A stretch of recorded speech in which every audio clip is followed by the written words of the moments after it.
Yeah, what's going on? You know who it is. You know what it is. This your boy Tail Biz. So basically, a picture came out of one Cheyenne Bryant. I don't want to call her a doctor because many people believe she isn't a real doctor. And she's basically looking like a woman of the night, but she wants to parade around as this woman with high standards and, who wants to, you know, fit black men and black women primarily together.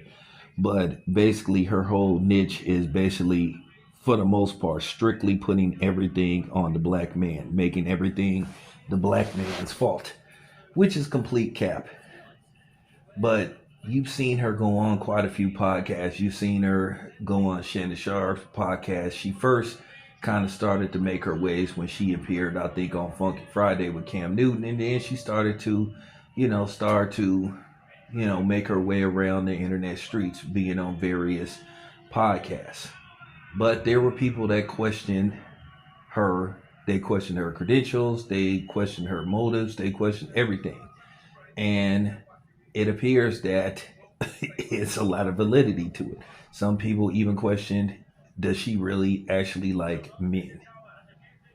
But nevertheless, she was most recently on Shannon Sharp's Club Shay Shay and doing what she does best, trying to read the man and basically say that a man needs to grow up and settle down with one particular woman and all this kind of stuff. But yet, this is the same woman who made up pretty much a, you know, made up a imaginary boyfriend on Paul Pierce, the Truth podcast.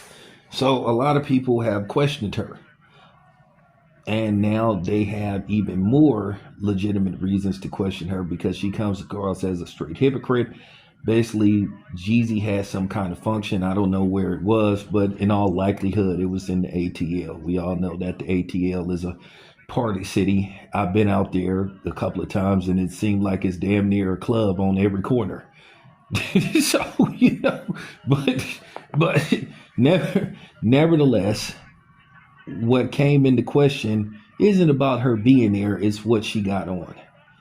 But she parades herself around as this vessel of maturity and all this kind of stuff. But then she is like 42 or 43 years old, but she's dressed like a woman of the night. Like she's ready to walk the streets, looking like uh, midlife streetwalker, that's past her prime.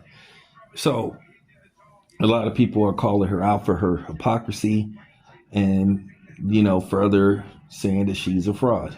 Now, keep in mind, you listen to, audio of her and, snippets and stuff talking about that the woman should be able to have access to your phone and all. Like what the fuck, bitch? What are you talking about?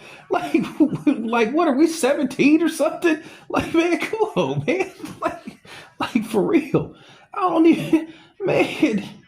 You know, what my girl told me. She said I ain't into all that stuff. She said I ain't into checking phones and following you. She just basically said, look, if I feel like I can't trust you, I'm just gonna leave. And I was like, my sentiment is exactly. I'm not looking through nobody's phone and all that stuff. That stuff's just stupid. If you distrust the person that much, just cut ties with them. Real talk. And there's always an old saying, if you go looking for trouble, you may get trouble. So be careful what you seek, because you may not like the end results. But nevertheless, just looking at this outfit, she's just laughable. And a lot of people have questioned her, from Corey Holcomb to Tasha K and a few other people. And my thing is, why in the fuck would I listen to somebody that is 42 years old, never been married, had multiple engagements, has no children? So how you gonna give me relationship advice? How you gonna be any type of coach about relationships and dating? But you have women that follow her because you have a certain group of women that follow her. the ones that don't want to take accountability, that will make it the man's fault no matter what. And the thing is, I've seen her on a couple of these podcasts where basically sometimes she tries to be flat out disrespectful, tries to call herself trying to, insult him. So she tried to do it with Paul Pierce and all that kind of stuff. Talking about he had Paul stage. Bitch, you 40. Bitch, you 42. Shit. In our community, shit. the average black woman become a grandmother at between age 38 and 40. So that's just real talk. And I'm not trying to put down all black women, but I'm just saying in a certain demographic, and you know what I'm talking about. Don't try to act like the shit don't exist. But yeah, I just had to say this because at the end of the day, um, I was just sketchy at her from the gate. It's just basically her presentation.